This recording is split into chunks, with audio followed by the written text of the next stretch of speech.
મનુષ્યના જીવનમાં ઘણીવાર એવી ક્ષણો આવે છે જ્યારે તે પોતાની લાગણીઓ અને વિચારો કોઈની સાથે વહેંચવા માટે બેચેન થઈ જાય છે। તેને લાગે છે કે આમ કરવાથી તેનું મન હળવું થઈ જશે, પણ શું દરેક વાતને દિલમાંથી કાઢીને બહાર કહી દેવી ખરેખર એટલી ફાયદાકારક છે?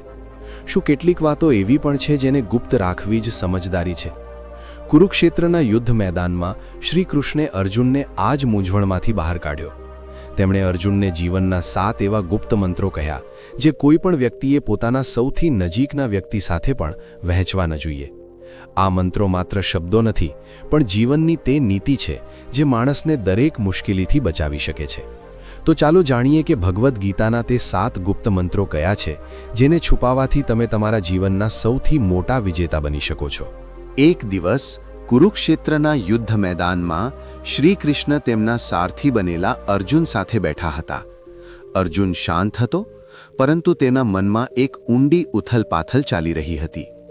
શ્રી કૃષ્ણે અર્જુન તરફ જોયું અને પૂછ્યું, હે પાર્થ, શું વિચારી રહ્યો છે? તારું મન આટલું વિચલિત કેમ છે? અર્જુન બોલ્યા, હે માધવ, શું દરેક વાતને મનમાં જ રાખવી યોગ્ય છે? ક્યારેક લાગે છે કે જો હું મારી બધી લાગણીઓ અને વિચારો વ્યક્ત કરી દઉં તો મારું મન હળવું થઈ જશે। શ્રી કૃષ્ણ હસ્યા અને બોલ્યા, હે અર્જુન, આ જ વિચાર મનુષ્યનો સૌથી મોટો ભ્રમ છે। આ સંસાર તેવા લોકોને સૌથી વધુ કષ્ટ આપે છે જેઓ હૃદયથી સરળ અને વાણીથી બેદરકાર હોય છે, જેઓ દરેક વાત, દરેક ભાવના, દરેક યોજના અને દરેક દુઃખને વિચાર્યા વગર બીજાને જણાવી દે છે। યાદ રાખ, જેમ ધનને તિજોરીમાં સુરક્ષિત રાખવામાં આવે છે, તેમજ કેટલીક વાતોને મનમાં રાખવી જ સમજદારી છે। કારણ કે બોલતા તો બધા જાણે છે, પરંતુ મૌન રહેવું એક કળા છે, અને જે આ કળામાં નિપુણ થઈ જાય તેને કોઈ પણ પરાજિત કરી શકતું નથી। શ્રી કૃષ્ણે ઊંડો શ્વાસ લેતા કહ્યું, હે અર્જુન, આજે હું તને ભગવદ્ ગીતાના તે 7 ગુપ્ત મંત્રો વિશે જણાવીશ જે તારે તારા સૌથી પ્રિય વ્યક્તિને પણ ન કહેવા જોઈએ, કારણ કે જો આ વાતો બહાર આવી ગઈ તો લોકો તને તારા જ શબ્દોથી નબળો પાડી દેશે। તો ચાલ, હું તને જણાવું છું તે 7 ગુપ્ત વાતો જેને જો તે તારા અંતરમાં છુપાવી લીધી તો જીવનમાં કોઈ પરેશાની તને સ્પર્શી પણ નહીં શકે। પહેલો મંત્ર, ઘર પરિવારની સમસ્યાઓને ગુપ્ત રાખો। શ્રી કૃષ્ણે કહ્યું, કૌટુંબિકમ દુઃખમ ન પ્રકાશિતમ, એટલે કે પારિવારિક દુઃખને પ્રગટ ન કરો। જીવનનો આ પહેલો નિયમ છે કે પોતાના ઘરની સમસ્યાઓને ક્યારેય પણ બહારના લોકોની સામે પ્રગટ ન કર। ભલે તે ઝઘડો હોય, મનમોટાવ હોય કે કોઈ અંગત તકલીફ હોય, તેને ઘરની બહાર જાહેર ન કર। અર્જુને પૂછ્યું, હે માધવ, જ્યારે મનમાં દુઃખ હોય તો શું તેને વહેંચવું ન જોઈએ?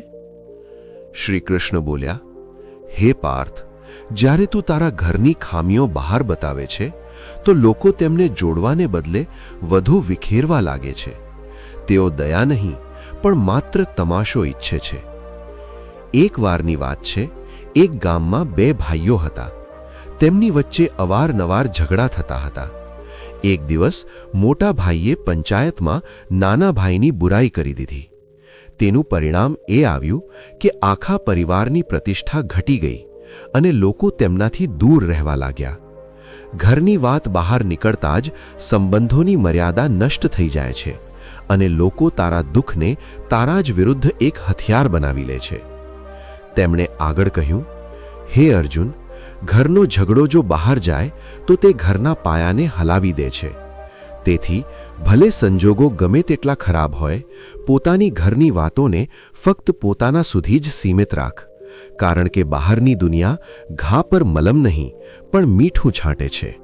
બીજો મંત્ર, પોતાની કમાણી અને ધનને ગુપ્ત રાખો। શ્રી કૃષ્ણે કહ્યું, આત્મનો ધનમ ન પ્રકાશિતમ, પોતાના ધનને પ્રગટ ન કરો। આ બીજો અને સૌથી મહત્વપૂર્ણ મંત્ર છે કે પોતાની આવક, પોતાની સંપત્તિ કે પોતાની સફળતાનું વખાણ ક્યારેય કોઈની સાથે ન કરો। તેમણે અર્જુનને એક ઉદાહરણ આપ્યું। એકવાર એક રાજાએ પોતાના રાજ્યની ધન સંપત્તિનો ખૂબ દેખાડો કર્યો।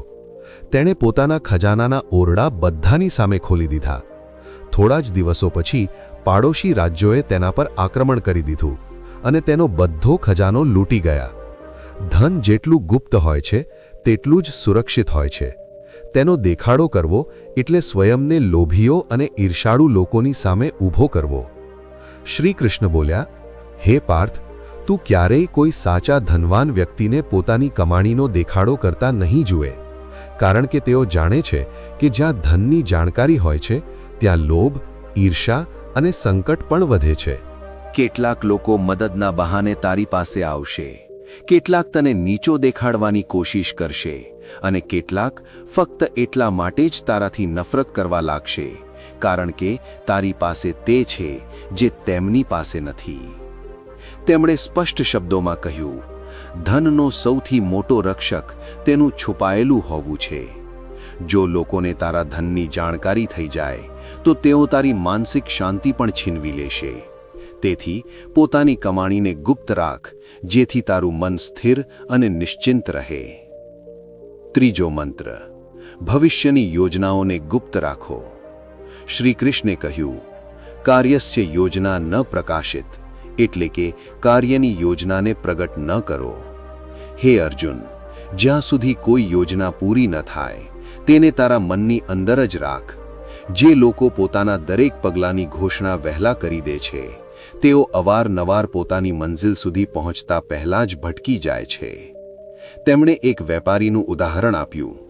એક વેપારીએ મસાલાની એક મોટી દુકાન ખોલવાની યોજના બનાવી. તેણે આ વાત તેના બધા સગા સંબંધીઓ અને મિત્રોને જણાવી દીધી.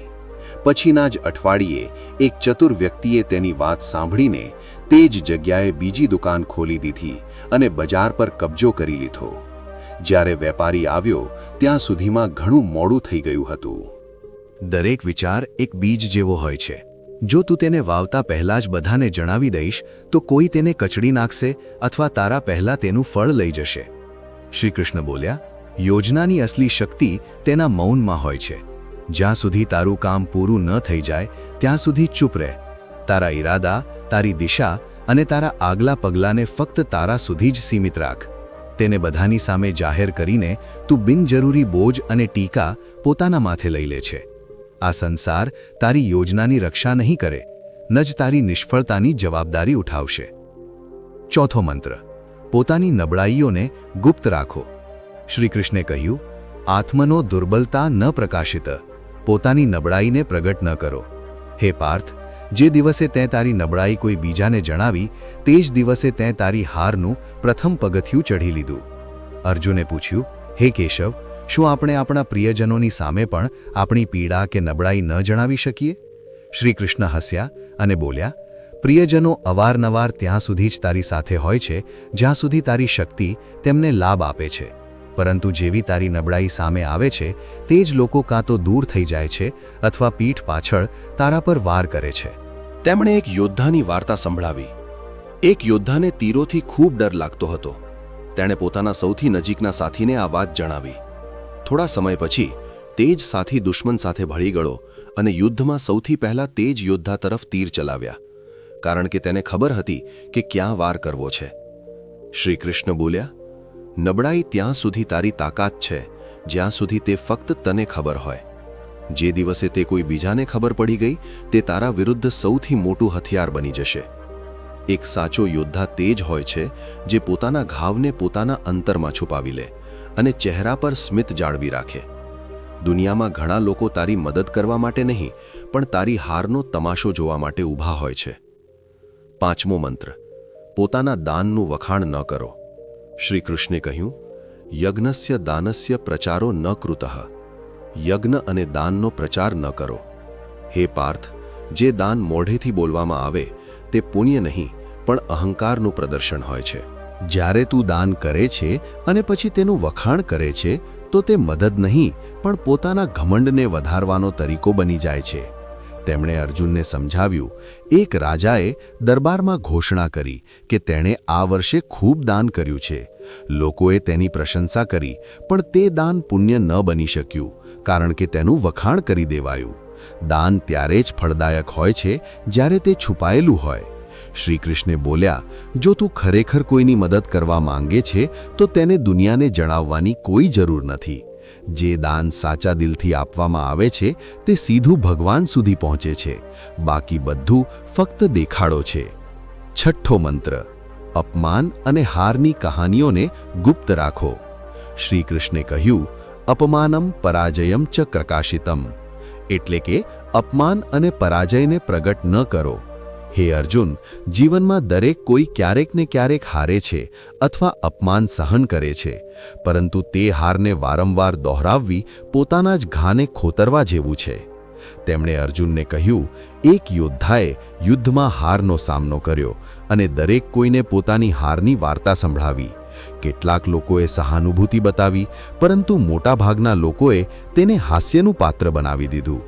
જ્યારે તે ફરીથી યુદ્ધના મેદાનમાં ઉતર્યો તો બધા તેની હાર જોવાની રાહ જોવા લાગ્યા. જો તે ક્યારેય અપમાન સહન કર્યું છે તો તેને તારી તાકાતમાં બદલ. શીખ, પણ તેનો ઢંઢેરો ન પીટ. દુનિયા બહુ ચતુર છે. તે તારા દુઃખો પર રડશે નહીં, પણ તેમને યાદ રાખશે અને તારા વિરુદ્ધ તેનો ઉપયોગ કરશે. શ્રી કૃષ્ણ બોલ્યા, સાચો વિજેતા તે જ હોય છે જે પડીને પણ કશું કહ્યા વગર ફરીથી ઊભો થઈ જાય છે અને પોતાના મૌનથી બધાને ચોંકાવી દે છે. 7મો મંત્ર, પોતાની લાગણીઓને ગુપ્ત રાખો. શ્રી કૃષ્ણે કહ્યું, મનસઃ ભાવમ ન પ્રકાશિતમ, મનના ભાવોને પ્રગટ ન કરો. હે પાર્થ, મનુષ્યનું સૌથી મોટું રહસ્ય તેનું મન હોય છે. જે વ્યક્તિ દરેકની સામે પોતાનું મન ખોલી દે છે તે સૌથી પહેલા તૂટી જાય છે. શ્રી કૃષ્ણે સમજાવ્યું, જ્યારે તું રડે છે, ગુસ્સે થાય છે કે તારી પીડા જાહેર કરે છે તો લોકો સહાનુભૂતિ નહીં પણ તારી નબળાઈનો હિસાબ લગાવે છે. તેઓ વિચારે છે કે તને ક્યાંથી તોડી શકાય છે. જો તે કોઈને જણાવ્યું કે તું કોનાથી ગુસ્સે છે તો તે વાત તારા શત્રુઓ સુધી પહોંચી શકે છે. જો તે કોઈને જણાવ્યું કે તું કોને પ્રેમ કરે છે તો તે જ લોકો તે પ્રેમને તોડવાની કોશિશ કરશે. અને જો તે તારી પીડા જાહેર કરી તો લોકો તેનો ઉકેલ નહીં પણ તેનો ફાયદો વિચારશે. તેમણે કહ્યું, લાગણીઓ પણ ધનની જેમ હોય છે. જે બધાની સામે આવી જાય તેનું મૂલ્ય ઘટી જાય છે, પણ જે અંતરમાં સુરક્ષિત રાખવામાં આવે તે જ તાકાત બને છે.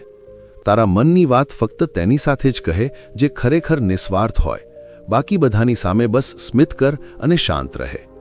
અર્જુને માથું ઝુકાવીને કહ્યું, હે કેશવ, હું સમજી ગયો. દરેક સંબંધમાં પ્રેમ અને વિશ્વાસ હોઈ શકે છે, પરંતુ કેટલીક વાતો એવી હોય છે જેને ગુપ્ત રાખવી જ શાણપણ છે. શ્રી કૃષ્ણ બોલ્યા, હે પાર્થ, આ જ નીતિ